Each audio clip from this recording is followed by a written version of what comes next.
रावण के जन्म की कथा। जब श्री राम अयोध्या में राज्य करने लगे तब एक दिन समस्त ऋषि मुनि श्री रघुनाथ जी का अभिनंदन करने के लिए अयोध्यापुरी में आए। श्री रामचंद्र जी ने उन सब का यथोचित सत्कार किया। वार्तालाप करते हुए अगस्त्य मुनि कहने लगे, युद्ध में आपने जो रावण का संहार किया वह कोई बड़ी बात नहीं है, परंतु द्वंद्व युद्ध में लक्ष्मण के द्वारा इंद्रजित का वध सबसे अधिक आश्चर्य की बात है। यह मायावी राक्षस युद्ध में सब प्राणियों के लिए अवध्य था। उनकी बात सुनकर रामचंद्र जी को बड़ा आश्चर्य हुआ। वे बोले, मुनिवर, रावण और कुंभकर्ण भी तो महान पराक्रमी थे, फिर आप केवल इंद्रजित मेघनाद की ही इतनी प्रशंसा क्यों करते हैं? महोदर, प्रहस्त, विरूपाक्ष भी कम वीर न थे। इस पर अगस्त्य मुनि बोले, इस प्रश्न का उत्तर देने से पहले मैं तुम्हें रावण के जन्म, वर प्राप्ति आदि का विवरण सुनाता हूँ। ब्रह्मा जी के पुलस्त्य नामक पुत्र हुए थे जो उन्हीं के समान तेजस्वी और गुणवान थे। एक बार वे महगेरी पर तपस्या करने गए। वह स्थान अत्यंत रमणीक था, इसलिए ऋषियों, नागों, राजर्षियों आदि की कन्याएं वहां क्रीड़ा करने आ जाती थीं। इससे उनकी तपस्या में विघ्न पड़ता था। उन्होंने उन्हें वहां आने से मना किया। जब वे नहीं मानी तो उन्होंने शाप दे दिया कि कल से जो लड़की यहाँ मुझे दिखाई देगी वो गर्भवती हो जाएगी। शेष सब कन्याओं ने तो वहां आना बंद कर दिया, परंतु राजर्षि तृणबिंदु की कन्या शाप की बात से अनजान होने के कारण उस आश्रम में आ गई और महर्षि की दृष्टि पड़ते ही गर्भवती हो गई। जब तृणबिंदु को ये बात मालूम हुई तो उन्होंने अपने कन्या को पत्नी के रूप में महर्षि को अर्पित कर दिया। इस प्रकार विश्रवा का जन्म हुआ जो अपने पिता के समान वेदविद और धर्मात्मा हुआ। महामुनि भरद्वाज ने अपनी कन्या का विवाह विश्रवा से कर दिया। उनके वैश्रवन नामक पुत्र हुआ। वह भी धर्मात्मा और विद्वान था। उसने भारी तपस्या करके ब्रह्मा जी को प्रसन्न किया और यम, इंद्र तथा वरुण के सदृश लोकपाल का पद पाया। फिर उसने त्रिकूट पर्वत पर बसी लंका को अपना निवास स्थान बनाया और राक्षसों पर राज्य करने लगा। श्री राम ने आश्चर्य से पूछा, तो क्या कुबेर और रावण से भी पहले लंका में मांसभक्षी राक्षस रहते थे? फिर उनका पूर्वज कौन था? ये सुनने के लिए मुझे कौतूहल हो रहा है। तब अगस्त्य जी बोले, पूर्वकाल में ब्रह्मा जी ने अनेक जल जंतु बनाए और उनसे समुद्र के जल की रक्षा करने के लिए कहा। तब उन जंतुओं में से कुछ बोले कि हम इसका रक्षण रक्षा करेंगे और कुछ ने कहा कि हम इसका यक्षण पूजा करेंगे।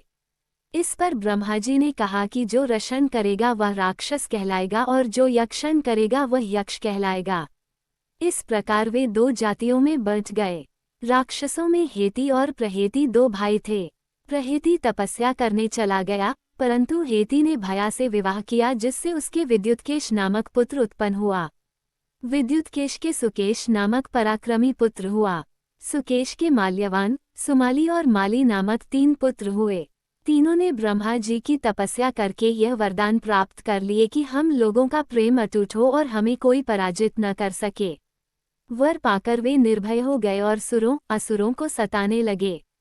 उन्होंने विश्वकर्मा से एक अत्यंत सुंदर नगर बनाने के लिए कहा। इस पर विश्वकर्मा ने उन्हें लंकापुरी का पता बताकर भेज दिया। वहां वे बड़े आनंद के साथ रहने लगे। माल्यवान के वज्रमुष्टि, विरूपाक्ष, दुर्मुख, सुप्ताघ्न, यज्ञकोप, मत और उन्मत्त नामक 7 पुत्र हुए। सुमाली के प्रहस्त्र, अकंपन, विकट, कालिकामुख, धूम्राक्ष, दंड, सुपार्श्व, सहनादि, प्रधस एवं भारकन नाम के 10 पुत्र हुए। माली के अनल, अनिल, हर और संपाति नामक 4 पुत्र हुए। ये सब बलवान और दुष्ट प्रकृति होने के कारण ऋषि मुनियों को कष्ट दिया करते थे। उनके कष्टों से दुखी होकर ऋषि मुनिगण जब भगवान विष्णु की शरण में गए तो उन्होंने आश्वासन दिया कि हे ऋषियों, मैं इन दुष्टों का अवश्य ही नाश करूंगा। जब राक्षसों को विष्णु के इस आश्वासन की सूचना मिली तो वे सब मंत्रणा करके संगठित हो माली के सेनापतित्व में इंद्रलोक पर आक्रमण करने के लिए चल पड़े। समाचार पाकर भगवान विष्णु ने अपने अस्त्र शस्त्र संभाले और राक्षसों का संहार करने लगे।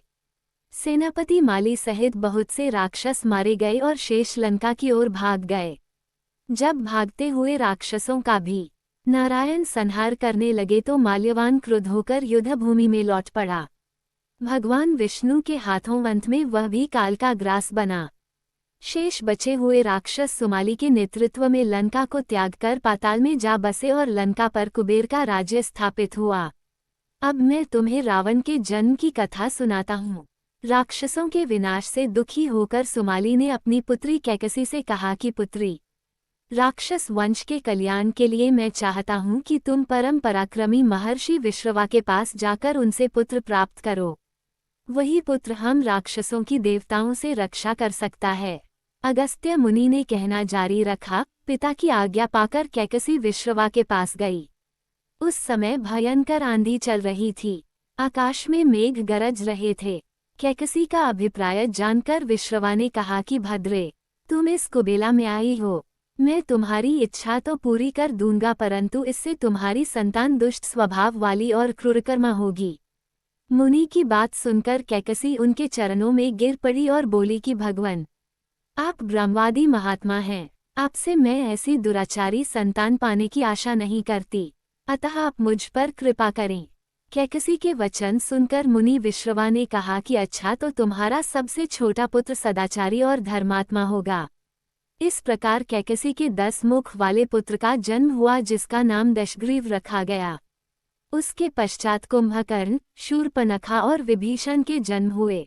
दशग्रीव और कुंभकर्ण अत्यंत दुष्ट थे, किंतु विभीषण धर्मात्मा प्रकृति का था। अपने भाई वैश्रवन से भी अधिक पराक्रमी और शक्तिशाली बनने के लिए दशग्रीव ने अपने भाइयों सहित ब्रह्माजी की तपस्या की। ब्रह्मा के प्रसन्न होने पर दशग्रीव ने मांगा कि मैं गरुड़, नाग, यक्ष, दैत्य, दानव, राक्षस तथा देवताओं के लिए अवध्य हो जाऊं। ब्रह्मा जी ने तथास्तु कहकर उसकी इच्छा पूरी कर दी। विभीषण ने धर्म में अविचल मति का और कुंभकर्ण ने वर्षों तक सोते रहने का वरदान पाया। फिर दशग्रीव ने लंका के राजा कुबेर को विवश किया कि वो लंका छोड़कर अपना राज्य उसे सौंप दे। अपने पिता विश्रवा के समझाने पर कुबेर ने लंका का परित्याग कर दिया और रावण अपनी सेना, भाइयों तथा सेवकों के साथ लंका में रहने लगा। लंका में जम जाने के बाद अपने बहन शूर्पणखा का विवाह कालका के पुत्र दानवराज विद्युवेवा के साथ कर दिया। उसने स्वयं दिति के पुत्र मय की कन्या मंदोदरी से विवाह किया, जो हेमा नामक अप्सरा के गर्भ से उत्पन्न हुई थी। विरोचन कुमार बलि की पुत्री वज्रज्वला से कुंभकर्ण का और गंधर्वराज महात्मा शैलुष की कन्या सरमा से विभीषण का विवाह हुआ। कुछ समय पश्चात मंदोदरी ने मेघनाद को जन्म दिया, जो इंद्र को परास्त कर संसार में इंद्रजित के नाम से प्रसिद्ध हुआ। सत्ता के मद में रावण उच्छृंखल हो देवताओं, ऋषियों, यक्षों और गंधर्वों को नाना प्रकार से कष्ट देने लगा। एक बार उसने कुबेर पर चढ़ाई करके उसे युद्ध में पराजित कर दिया और अपनी विजय की स्मृति के रूप में कुबेर के पुष्पक विमान पर अधिकार कर लिया।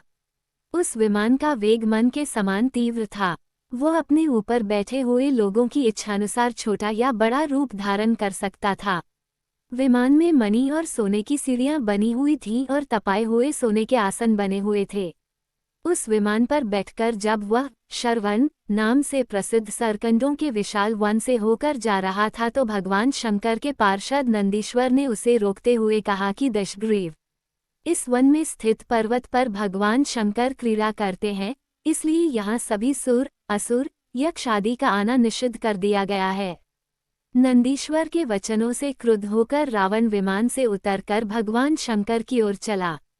उसे रोकने के लिए उससे थोड़ी दूर पर हाथ में शूल लिए नंदी दूसरे शिव की भांति खड़े हो गए। उनका मुख वानर जैसा था। उसे देखकर रावण ठहाका मारकर हंस पड़ा।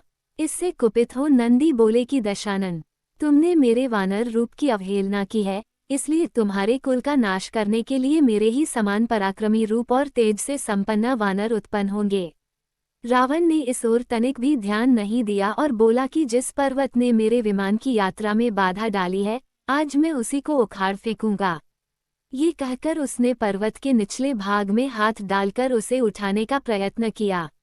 जब पर्वत हिलने लगा तो भगवान शंकर ने उस पर्वत को अपने पैर के अंगूठे से दबा दिया। इससे रावण का हाथ बुरी तरह से दब गया और वह पीड़ा से चिल्लाने लगा। जब वह किसी प्रकार से हाथ न निकाल सका तो रोते रोते भगवान शंकर की स्तुति और क्षमा प्रार्थना करने लगा। इस पर भगवान शंकर ने उसे क्षमा कर दिया और उसके प्रार्थना करने पर उसे एक चंद्रहास नामक खड्ग भी दिया।